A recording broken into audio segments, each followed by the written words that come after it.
Bonjour, je suis Christelle, je travaille depuis bientôt 1 an chez AZMed en tant que responsable CARA, comme on dit ici, ou RACA, comme dans d'autres sociétés, qui signifie responsable assurance qualité et affaires réglementaires. Du coup, je vais avoir 2 missions principales chez AZMed. La première, ça va être mettre en place et maintenir le système de management de la qualité pour laquelle on est certifié. Donc ça va passer par la mise en place de procédures, de formation ou de sensibilisation des employés du top management, la mise en place de moyens de contrôle continu, donc que ce soit pour le produit puisqu'il faut vraiment le contrôler tout au long de son cycle de vie, mais aussi au niveau de la société puisqu'il va y avoir des règles auxquelles les employés vont devoir suivre. Ma deuxième mission est étroitement liée à celle de la qualité, qui va être en fait de s'assurer de la conformité du produit au niveau des réglementations. Donc que ce soit en Europe, parce que nous sommes certifiés CE sous le MDR, ou même à l'international. Donc du coup, il va falloir constituer un dossier technique et le soumettre.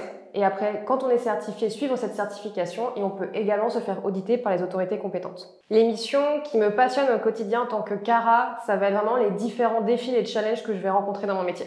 En CARA, je vais avoir 3 défis principaux. Le premier, donc je pense que tout le monde rencontre en tant que CARA, ça va être l'implication à la fois des employés et du top management dans la qualité. La qualité, ça va pas être que CARA, c'est vraiment tout le monde.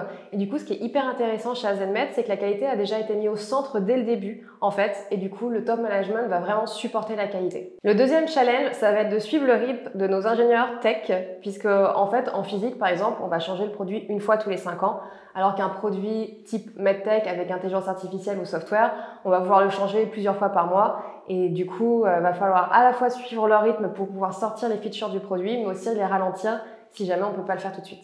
Le troisième challenge, ça va être l'évolution des normes et des réglementations qui vont toucher toutes les sociétés de MedTech, puisque ça va être des tests qui vont vraiment être très spécifiques, très compliqués, avec une interprétation de chacun. C'est très long à mettre en place et c'est très difficile.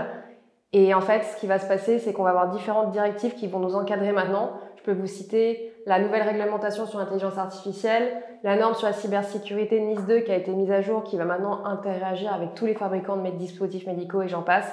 C'est vraiment un challenge au quotidien en tant que CARA, puisqu'en fait, il faut qu'on soit toujours conforme aux normes et réglementations applicables. Ce qui me plaît le plus chez AZMed, c'est sans hésiter les personnes avec lesquelles je travaille.